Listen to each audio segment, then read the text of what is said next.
We heard it was going to be Friday. The president passed it off to Congress. The House GOP has released it. Where do we now stand? So we've been waiting for this for a long time. The whole talk of this memo has taken on a life of its own, particularly in conservative media and pro-Trump forces who have been suggesting for a while, based on leaks from its author, Devin Nunes of the Intel Committee, that it exposes some level of bias among investigators in the Russia probe against President Trump. Now, one of the things that seems to be coming out in this memo, as it is just now being released, is an indication that the Steele dossier, which was written by a British intelligence operative, which was the first real document that we have to suggest that Russia was trying to meddle in the United States election and potentially help President Trump win. We now know from this memo, or at least the memo suggests, that that was key to the investigators pursuing FISA warrants against to surveil Trump's former campaign advisor,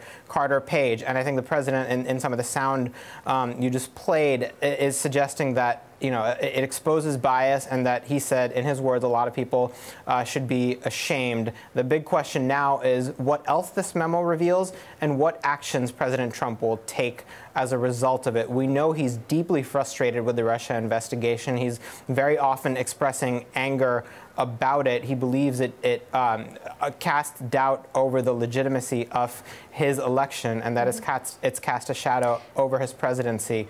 So, a lot of questions remain to be answered, but the big question now is how his White House and how his allies are going to react to this and what it means for the Russia investigation. And also what it means for the FBI. Could we see a series of resignations, because we know that they had been objecting to this release?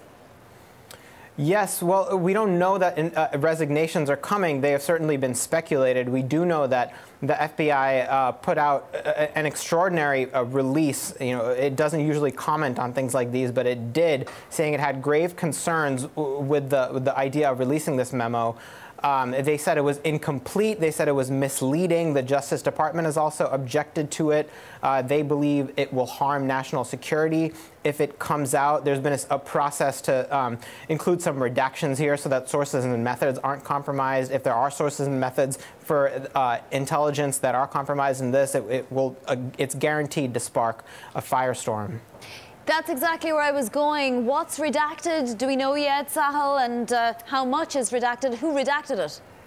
Unclear so far. We know this has been a process between the House Intelligence Committee, which is run by a Republican and an ally of President Trump named Devin Nunes.